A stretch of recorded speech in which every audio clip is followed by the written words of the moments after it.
অতীতের শাসকরা আমাদের একটা ভঙ্গুর স্বাস্থ্য ব্যবস্থা দিয়ে গিয়েছে। আপনি রাস্তায় বের হন, আপনি বাসে চাপা পড়ে যাবেন, আপনি হসপিটালে যান, চিকিৎসা অভাবে মারা যাবেন, আপনি বিমান দুর্ঘটনায় মারা যাবেন, লঞ্চ দুর্ঘটনায় মারা যাবেন। বাংলাদেশের একটি স্বাভাবিক মৃত্যুর নিশ্চয়তা অবস্থা আমাদেরকে দেওয়া যায়। আমরা একটা স্বাভাবিক মৃত্যুর নিশ্চয়তা চাই। এই রাষ্ট্রের কাছে অন্তর্বর্তীকালীন সরকারের কাছে আমরা চেয়েছিলাম একটা পুনর্গঠিত রাষ্ট্র ব্যবস্থা। দুঃখজনক বিষয় হচ্ছে আমাদের সাবেক স্বাস্থ্যমন্ত্রী আমাদের বর্তমান স্বাস্থ্যমন্ত্রী হচ্ছে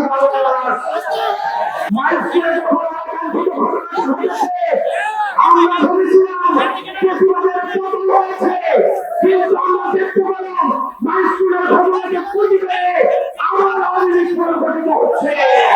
আপনাদেরকে হবে, আপনাদেরকে সচেতন করতে হবে, সতর্ক করতে হবে। আপনারা দেখেছেন মাইস্কুলের ঘটনাটি ঘটেছে, আমরা ভেবেছিলাম প্রতিবাদের পতন হয়েছে, কিন্তু আমরা দেখতে পেলাম মাইস্কুলের ঘটনাকে পুঁজি করে আমার অনির্দিষ্ট পরিবর্তিত হচ্ছে।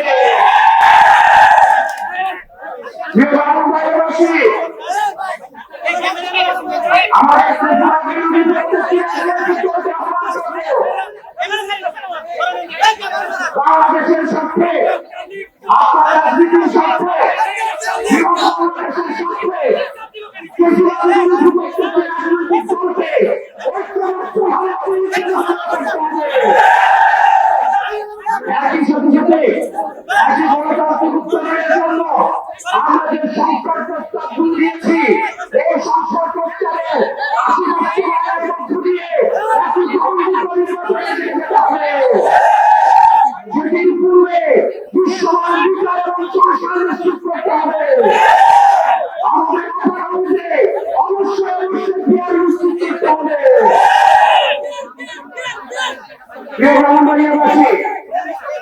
আমাদের অতীতের শাসকরা আমাদের একটা ভঙ্গুর স্বাস্থ্য ব্যবস্থা দিয়ে গিয়েছে। আপনি রাস্তায় বের হন, আপনি বাসে চাপা পড়ে যাবেন, আপনি হসপিটালে যান, চিকিৎসা অভাবে মারা যাবেন, আপনি বিমান দুর্ঘটনায় মারা যাবেন, লঞ্চ দুর্ঘটনায় মারা যাবেন। বাংলাদেশের একটি স্বাভাবিক মৃত্যুর নিশ্চয়তা অবস্থা আমাদেরকে দেওয়া যায়। আমরা একটা স্বাভাবিক মৃত্যুর নিশ্চয়তা চাই। এই রাষ্ট্রের কাছে অন্তর্বর্তীকালীন সরকারের কাছে আমরা চেয়েছিলাম একটা পুনর্গঠিত রাষ্ট্র ব্যবস্থা। দুঃখজনক বিষয় হচ্ছে আমাদের সাবেক স্বাস্থ্যমন্ত্রী আমাদের বর্তমান স্বাস্থ্যমন্ত্রী হচ্ছে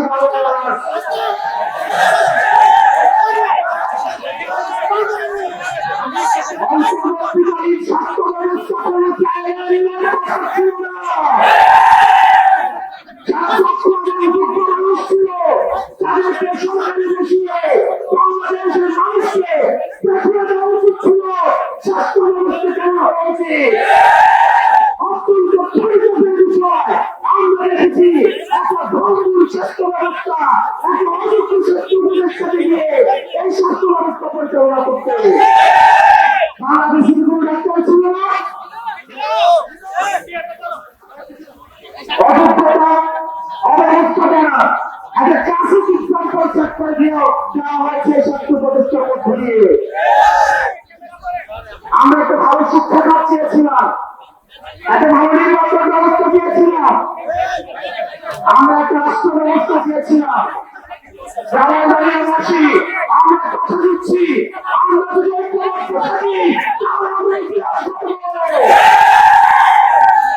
আমরা যে জালিমের শাসন রয়েছে সেদিন থেকে আমরা ইনসাফের শাসন ব্যবস্থা নিশ্চিত করব। সবার জন্য আমরা সমান অধিকার, ইনসাফ, ন্যায্যতা বাংলাদেশ আমরা গঠন করব। আপনারা সবাই ভালো থাকবেন, সুস্থ থাকবেন। আমার বাড়ি কুমিল্লা, এই ব্রাহ্মণবাড়িয়াতে আমাদের এই দ্রুতপূর্ণ সম্পর্ক রয়েছে। আমাদের পারিবারিক ব্যবসা, আমাদের পারিবারিক বিভিন্ন ধরনের আত্মীয়, আমাদের নিজস্ব ব্যবসা এই ব্রাহ্মণবাড়িয়াতে রয়েছে। দীর্ঘ অনেক বছর ধরে ব্রাহ্মণবাড়িয়ার সাথে আমাদের যোগাযোগ আছে। আমরা একই সাথে কুমিল্লা ব্রাহ্মণবাড়িয়ার যে গুরুত্বপূর্ণ সম্পর্ক, সেটিকে আরো সুসংগঠিত করার মধ্য দিয়ে আমরা একটা পুনর্গঠিত বাংলাদেশ গড়ার ক্ষেত্রে এই ব্রাহ্মণবাড়িয়াবাসী বৃহত্তর কুমিল্লা অবশ্যই বৃহত্তর অবদান রাখবে।